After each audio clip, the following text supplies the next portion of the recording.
Good morning, good afternoon, good evening, ladies and gentlemen. Welcome back to Royal Productions. You know what time it is.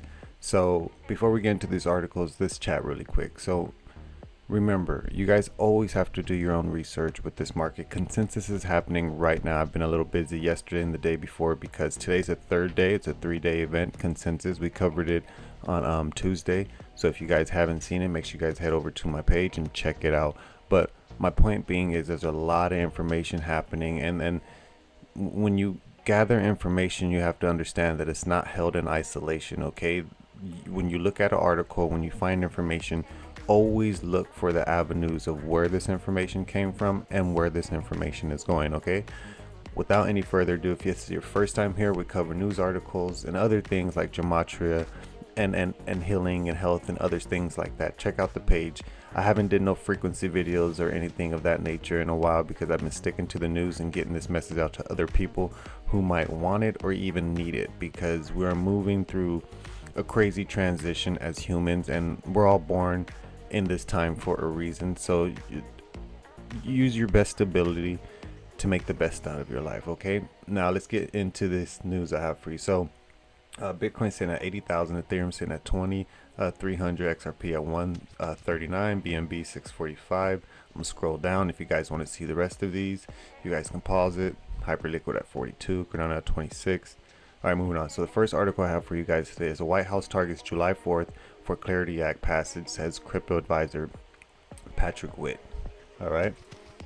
Kraken to buy stablecoin payment firm Reap and 600 million deal, says Bloomberg. Kraken also partners with MoneyGram to enable crypto to fiat withdrawals in 100+ countries. Okay, like I said, it's moving fast.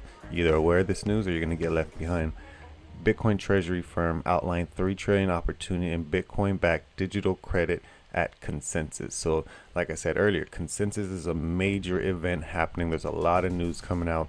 I've been listening to it. It's happening right now as I'm making this video, so I'm trying to get this out to you guys quickly as possible so I can go back to listening and seeing what's happening. I wish I could be there, but I'm not. All right, Bitcoin narrowly missed a major breakout. History says be careful. Okay, so today is May 7th, so we're gonna cover this 200-day 200-day simple moving average, SMA. All right, next thing I have for you guys is Core Scientific sold 208 million of Bitcoin in Q1 as AI pivot continues. Okay, so a major you know a major player in the game that has been messing with mining for a long time is converted into AI. That should let y'all know something. All right, all that coming up next.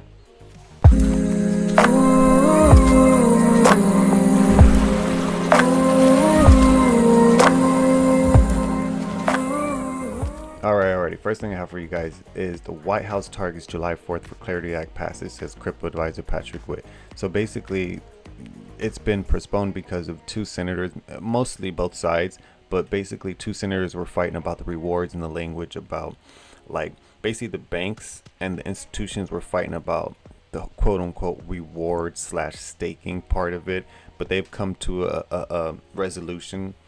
But I really think this has been pushed down the road because of the ritual and because of America celebrating the 250th year, the golden age, and bringing in crypto and it being just a whole new system that changes everything. But you know, you still have time before the Clarity Act comes in and to look at some coins and things of the nature to invest ahead of time. But my point being is we're going to cover some other articles, but like we've said on Tuesday, like, these big institutions are already making moves and moving and doing stuff. Okay, so don't get caught up in the hype of a Clarity Act and waiting for clarity.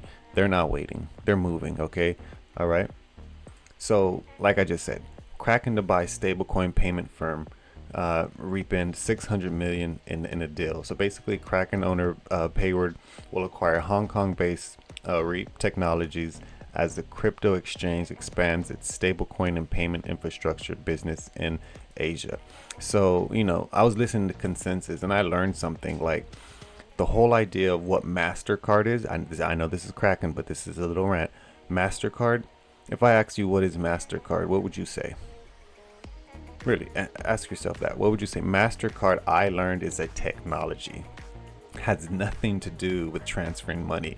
They sell a technology to people who do transfer money. They don't even touch money whatsoever. They offer a technology, and that's the future we're moving into, where the technologies are going to go hand in hand with payments and infrastructure and business. Okay, and like I said on Tuesday, if we don't get our laws in order with these technologies, when I'm talking about writing laws and structuring our laws around technology, then we're going to run into a problem, right? Okay, so basically Kraken with MoneyGram to enable crypto to fiat withdrawals in 100 countries. So this is important because, you know, we have to understand that a lot of people aren't going to want to transition into crypto. A lot of people aren't going to want to transition into making payments online. A lot will, a lot are. But my point being is, when you have this structure of like a universal basic income, or you getting your money from the government through the CBDC, maybe for another country, not us necessarily, but a stable coin or a CBDC, how would you use that cash to buy regular items on the street? You know, I'm from LA, so it's one of them things where it's like, we have the alleys here. They use nothing but cash. Okay, they don't use credit card and stuff like that. Some places do. Don't get me wrong, but mostly people like to transact in cash. So when you have 100 countries who aren't a, you know, first world country, they're going to be taking the money out to buy stuff on the streets and transacting, and still keeping that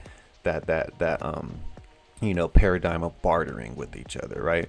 So this is very important for Kraken. This is very important for the infrastructure of bringing people on board, but also the offboarding part, you know? So like I said, these big companies and people understand the trajectory of where things are going. So with the Clarity Act and stuff like that, they know this has to be put into law, but it's not stopping them from building, right?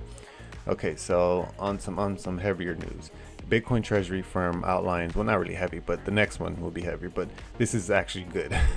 Bitcoin treasury firm outlined 3 trillion opportunity in Bitcoin backed digital credit consensus.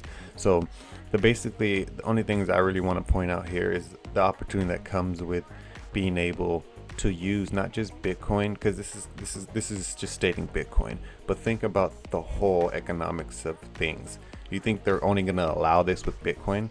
I believe that once this market matures, other coins are going to start doing this as well, where you're able to take out a credit loan against your assets. Okay, instead of selling it and doing all the tax capital gains, you can just get a loan from your assets. But basically, as we can see here, adoption is already accelerating, with about 10 billion of digital credit issued under 1 year, and consensus panelists calling it one of the fastest product launches in capital markets.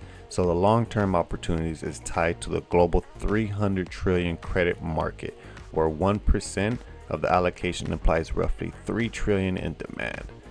So think about it, Bitcoin. So even if Bitcoin gets 1% of this 300 trillion credit market, then it puts it at 3 trillion, and it's only sitting at 10 billion right now. So my point being is, we're moving forward, and as you guys see here, like the panel up here, consensus, you guys have to watch it. There's a lot of information there, calling it one of the fastest product launches in capital market. Okay, so again, only 1%. Say Bitcoin gets 5%. You know what I mean? And then maybe some of these other coins get 1% or 0.5%. That's still going to grow the market.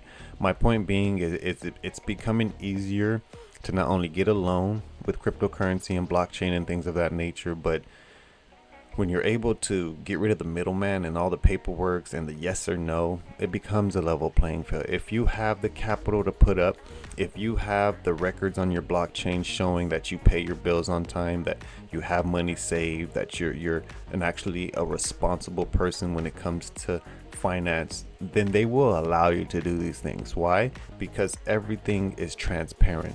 You know, it's a good and a bad thing. They're going to be able to track you and everything, but at the end of the day, it's like you can't live in this sense of fear.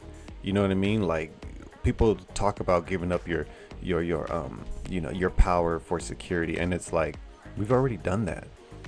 Are people not paying attention? We gave up our freedom a long time ago.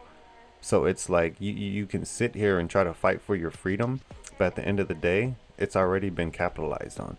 If you haven't read the Constitution and understand the Constitutions and what Benjamin Franklin said, he was like, it's a republic if you can keep it.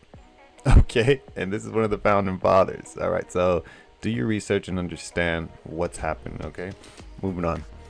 So this is something to pay attention to. I'm not saying it's bad or good. You know, this is great news. If you could take out a credit line and lock up your Bitcoin, then this 200-day moving average won't really affect the market when people are taking credit loans out against their Bitcoin. You know, but it also can hurt you if your Bitcoin goes down and you took out a high credit, amount. But anyways, so basically, as of today, May 7th, Bitcoin nearly missed a major breakout. History says be careful. So basically, there's analysts who checked out the charts and basically said the 200-day average was barely missed. So we have to be aware of that and what's going to happen if Bitcoin does. So basically, in late March 2022, Bitcoin climbed to 48,000 and tested the 200-day SMA, and only to collapse towards 20,000 by the end of June. So we're around that area with this Clarity Act, and to be honest, it makes perfect sense to the point where, okay, the Clarity Act comes in, we have to remove all this bad stuff from blockchain, or as much of it as we can from the blockchain. So before it takes off, there's going to be a major collapse. Not only do the charts match that, but politics match that. The Clarity Act, oil's high as heck right now. There's a lot of things that are affecting this that just looks like a huge web of things that are tied together, and it really is. So this is, remember, plan, predictive. These articles come out, they sow the fear, they sow the FUD, but you have to stay calm, look at it for what it is. Maybe throw a short out there, maybe not too much, not financial advice, but throw a short out there just in case. But my point being is, information is never held in isolation.